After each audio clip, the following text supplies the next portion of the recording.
Hello and welcome to the Shaman's View, the view from the invisible world. Am I live? I think so. Okay. Hello and welcome to the Shaman's View, the view from the invisible world.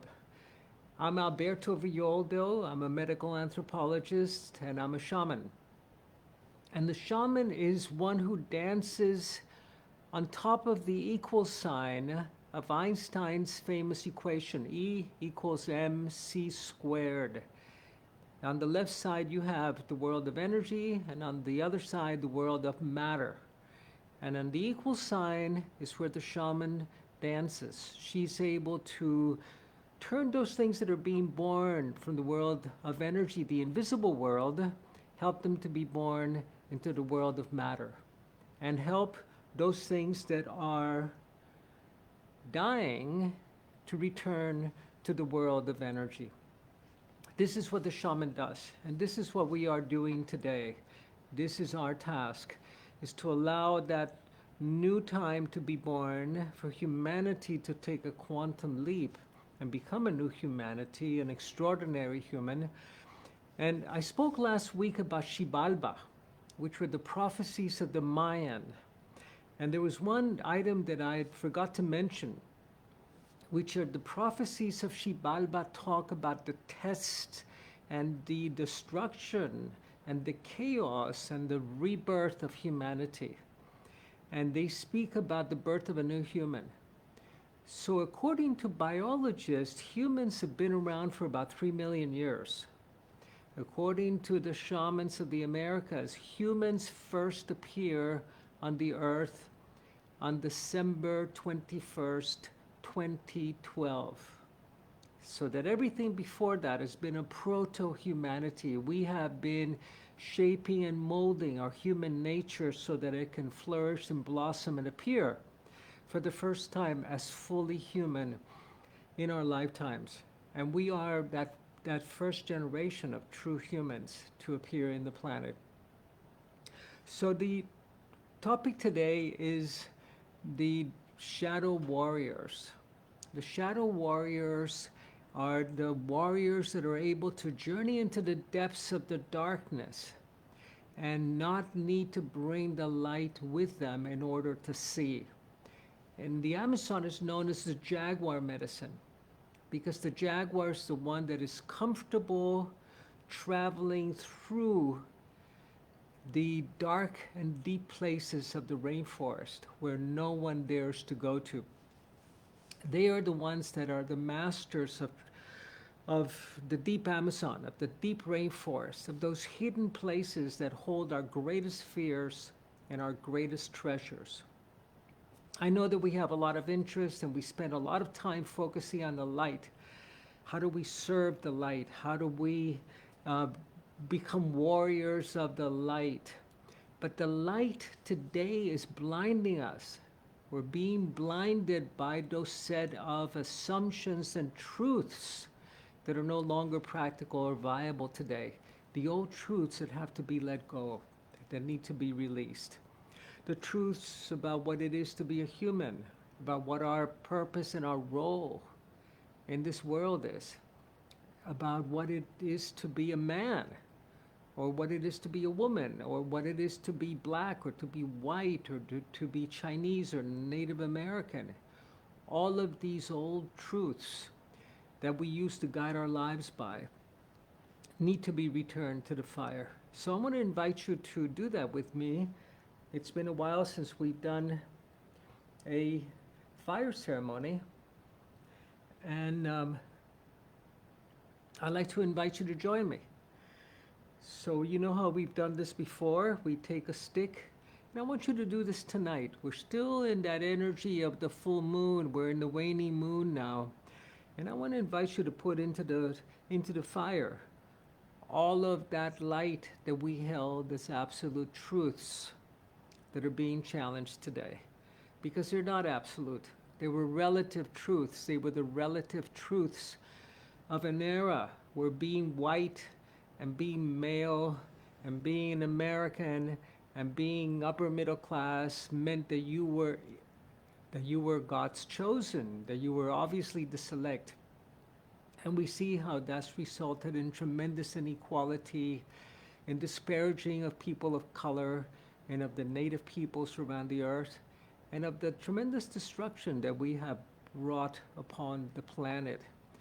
Now, the last remnants of the struggle to hold on to these old truths, I see it appearing as these amazing conspiracy theories that we see propping up. Where did this virus come from? Was it the Chinese or the Americans? Was it the military? Was it the extraterrestrials?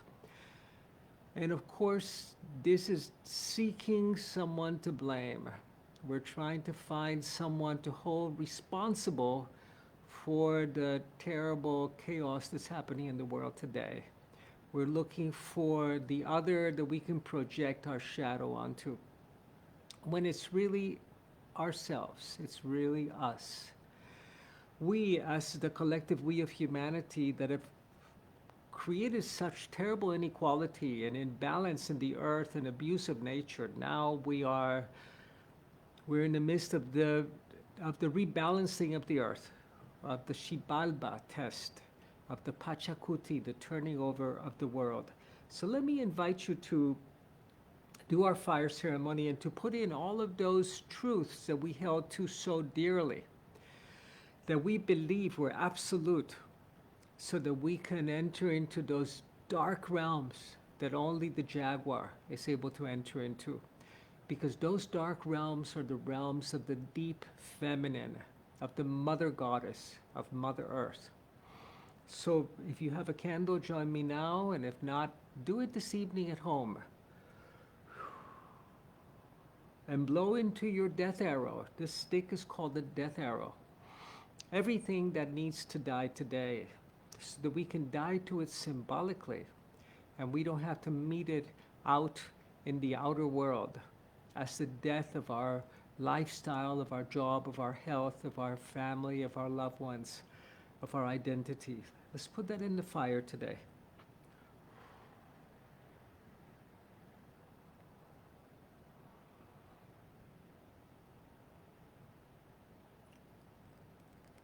And let's release that light that has been bound into our firm ideas about the nature of reality, of who we are, of what we came here to do, of what we were entitled to, and release that.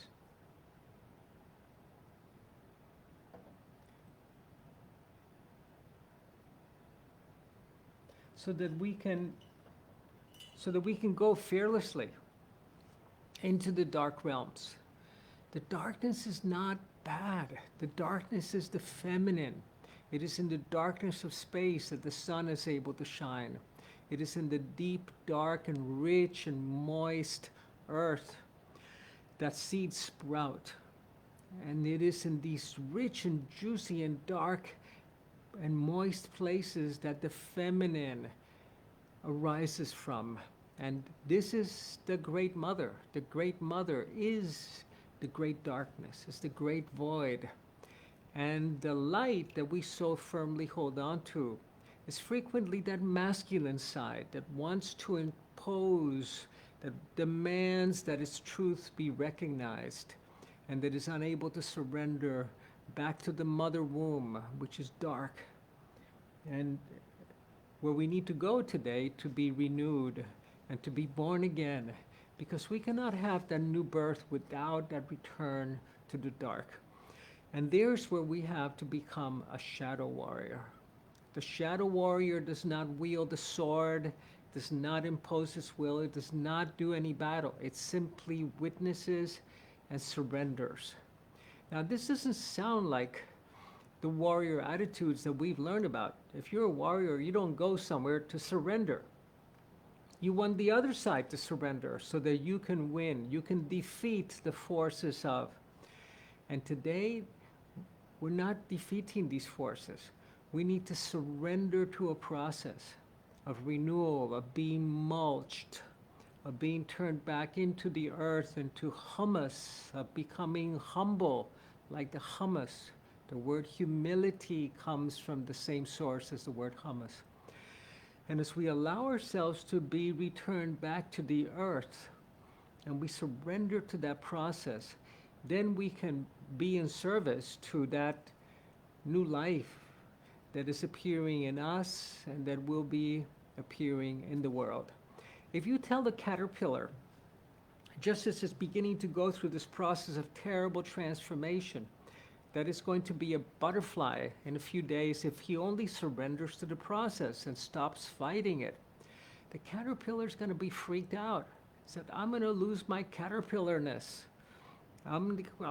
My chance of getting wings are absolutely zero. Of course, this is the mind of the caterpillar. It cannot go there. But today, as medicine men and women, we're invited to go through that metamorphosis.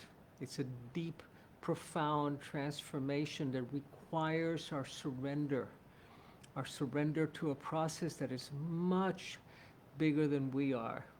Now, many of us are being forced to this surrender by becoming sick, or by becoming infected with the virus, or by ailing with the ailments of civilization, of the poisoned water that we're drinking, and the toxic air, and the foods that are full of contaminants. We don't want to do it that way. We want to have this be an initiation and a rite of passage, and not a medical diagnosis. We can avoid that.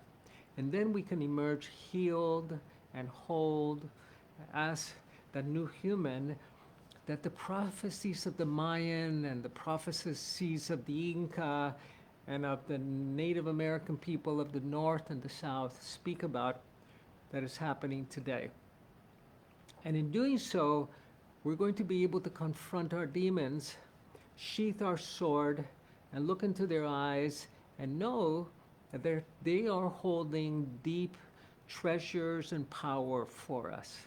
And we can transform the demons that we have been battling with for so long into allies.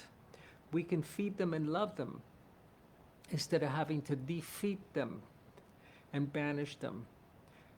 Because the only thing that happens when you engage in battle at these times, there is a time for battle, but the time right now is for surrender and renewal.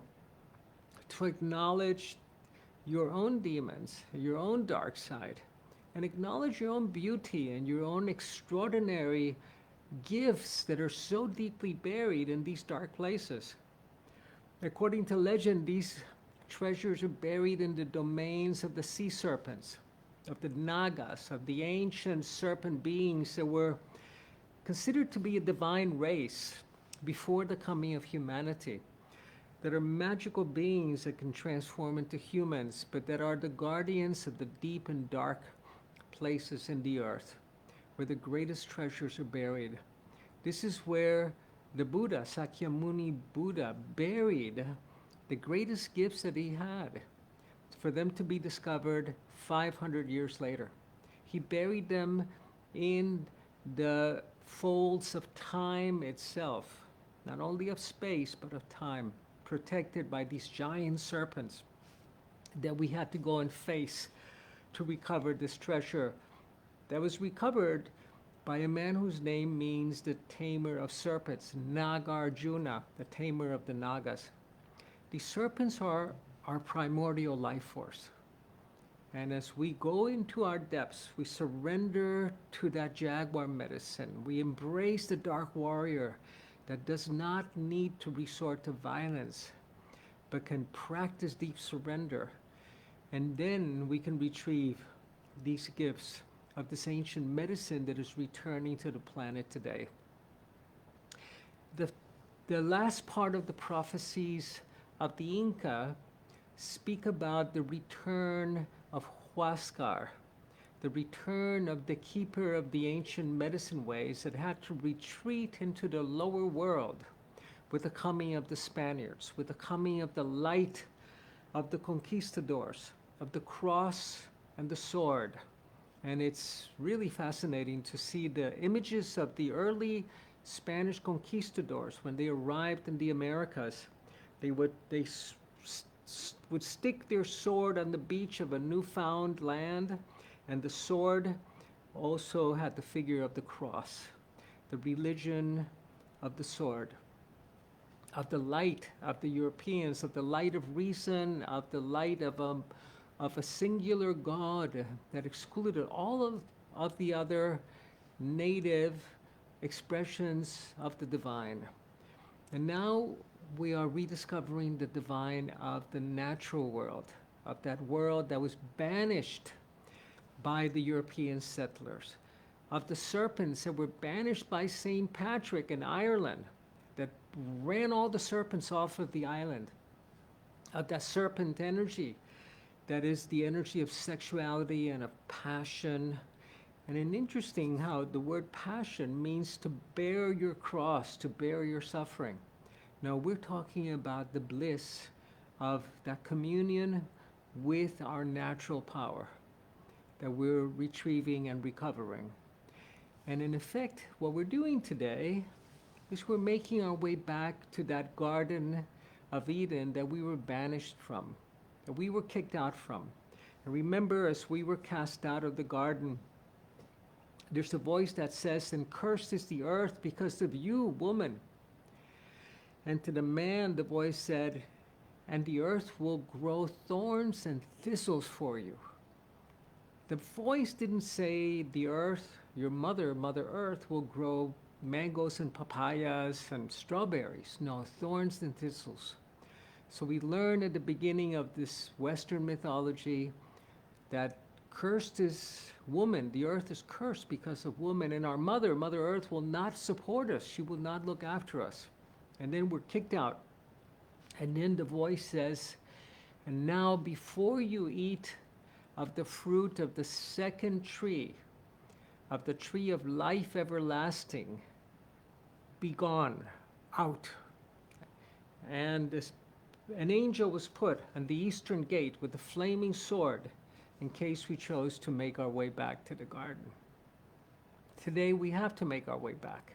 We have to come and revisit that paradise where we were in communion with God and where we spoke to the rivers and to the trees, and the rivers and the trees and God spoke back to us. We have to go back to that second tree and taste of that fruit. That was the fruit of the first tree, remember, was brought to us by the serpent of wisdom.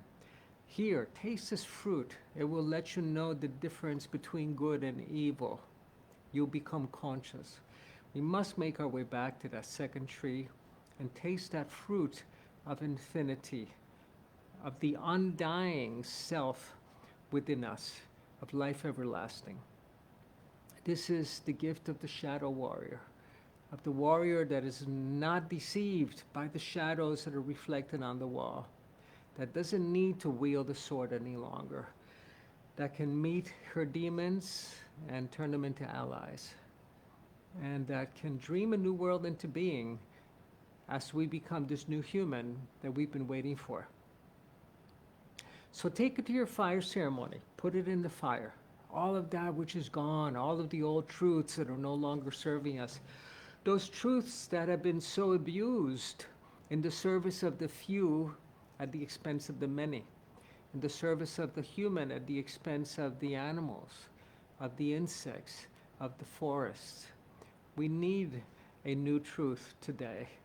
And it's a truth that begins inside each one of us.